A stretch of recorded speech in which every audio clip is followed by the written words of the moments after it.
Okay. Do do do do do do do science. Do do do do do do science. Do do do do do do science. Do do do do do science. Do do do do do science. Do do do do science. You're done? Done. All right. Hey guys, hope you're doing well. Today we are going to go over kinetic energy practice problems. So you guys just finished up your potential energy practice problems. And I know this is a lot of math and I'm throwing a lot at you. But tomorrow, let me just show you guys the calendar. Tomorrow you guys, don't do that. That was wrong. Tomorrow you guys have a work day to catch up with anything that you might need to work on. So I know we just did potential energy yesterday. You're going to do kinetic energy today, and then tomorrow you have time to catch up and do what you do. We are getting close to the end of the unit. So you guys have a review early next week. We have to get through mechanical advantage. I talked about that early on when we did our simple machine stuff. So I'll go over examples of those with you, and then you guys will be ready for your test. So we're going to do kinetic energy today. Again, this should have been shared with you on Drive. So let me pull all that up for you. Give me a minute here. We are physical science.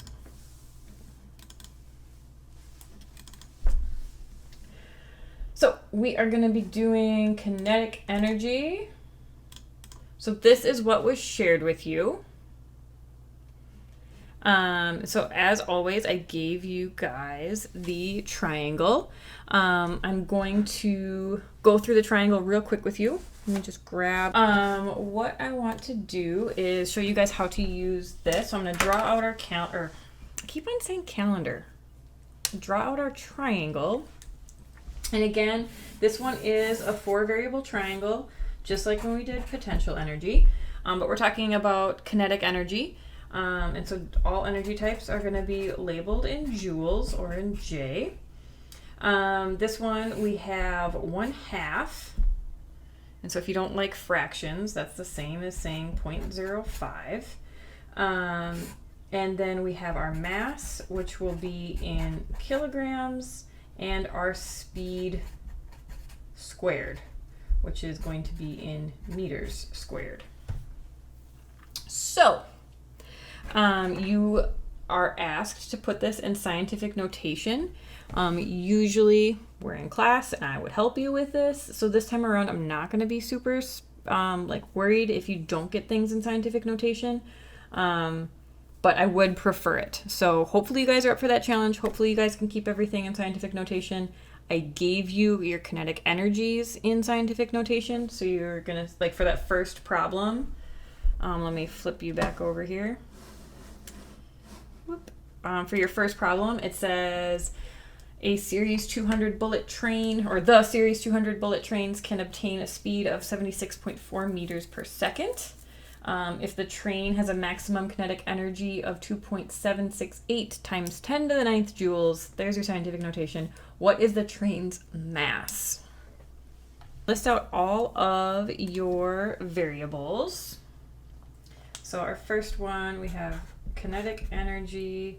Our half, think of that like our gravity. So before we always put in 9.8 meters per second squared for gravity. This time we're always going to put in 1/2.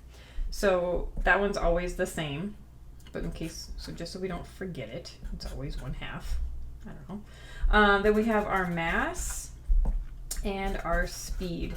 And you'll notice that we need to square our speed when we are doing this. So for this first one, I'm going to just pull out some information. My kinetic energy is given to me in scientific notation. We have 2.78 times 10 to the 9th joules. Our half stays half. We're looking for mass, so that's our x. And our speed is 7.64 meters per second. But I told you we need to square that. Meters per second squared. And so what we'll do is, as always, you're going to cover up what we're looking for. So we're looking for mass. So if I cover up mass, even though it's in the center there, that looks good. I know that my kinetic energy is going to be on top, and my bottom pieces are going to be my 1/2 and my speed, whoop, too far, my speed squared.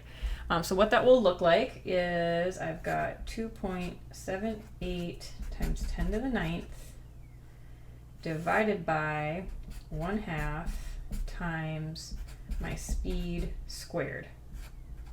Now, this one has a couple different parts that we have to break down before we can just punch that into a calculator. The first thing I need to do is clean up this denominator because right now there's too much going on.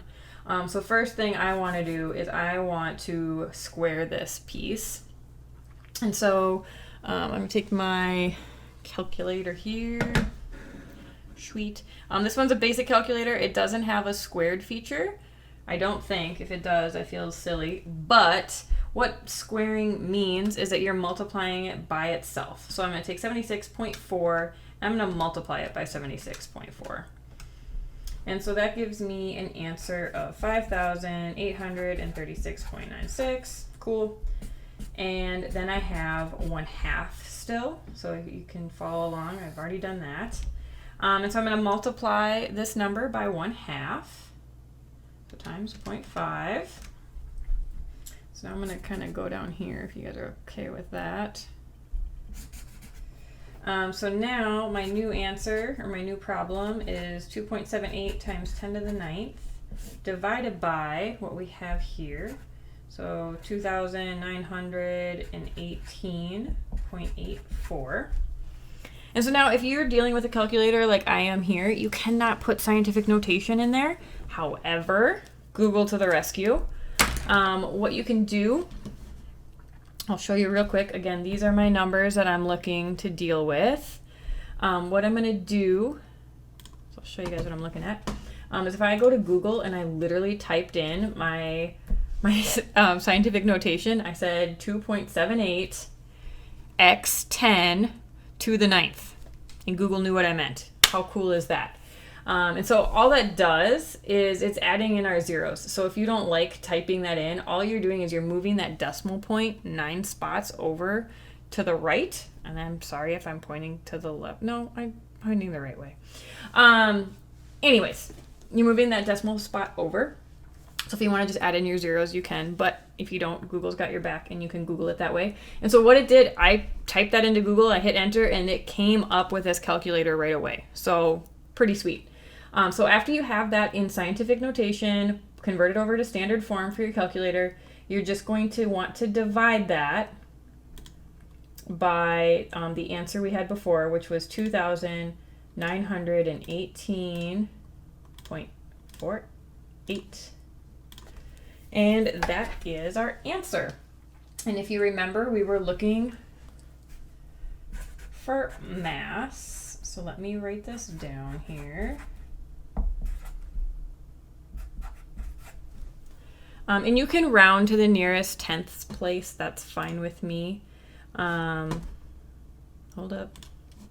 Here we go. So I just wrote that answer down right here. And then, like I said, we're talking about a train. So this, this is a heavy mass. That makes sense. And again, because we're talking about a mass, we know that our label will be in kilograms. So that's working through that first problem with you guys. It should be very similar to what you were doing with potential energy, except instead of we're dealing with gravity as a constant, you're dealing with 1/2 as a constant. If you have trouble with the scientific notation stuff, so yeah, see, I even did it. I didn't convert. What you would want to do here, so let me show you what I was going to finish my thought here. What I was going to say is if you're having trouble with scientific notation, Google does do that for you. You can put that into Google. But to convert your answer back to scientific notation, because this is standard form, let me use a different color. All you're doing is you want to move this decimal back until you only have one number in that left-hand spot. So my new number, I'm going to move my decimal right here, is 9.5255. Oops. And then it's always going to be times 10, and it's how many spaces we moved. So in this case, we moved 1, 2, 3, 4, 5 spaces, so it would be 10 to the 5th. So my more correct answer would be this here, 9.5255 times 10 to the 5th kilograms. So I'm not going to be too picky about it, just because I understand that it is an extra step and we haven't worked with scientific notation in a while. So if you leave your answer in standard form, that is fine, but just a quick refresher on how to do that in scientific notation. You're just moving that decimal over until you have one spot, one number in that left-hand position, and then you just copy down the rest of your numbers and you count how many spaces you moved. So in this case, we moved 5, so it's times 10 to the 5th. And then your label stays the same. So again, hopefully that's not too difficult. I believe that is all you guys have for this week. Yep, tomorrow is just a work day for you guys. So hopefully you guys can get caught up on your potential energy and your kinetic energy practice problems. Next week is a pretty easy week. You just have one more new thing to learn, and then we got our test on the 23rd. So, as always, if you guys need help with anything, please let me know. I'm always available on email. Thank you. Do do do do do do do science. Do do do do do do science. Do do do do do do do science. Do do do do do do science. Do do do do do do science. Do do do do do science.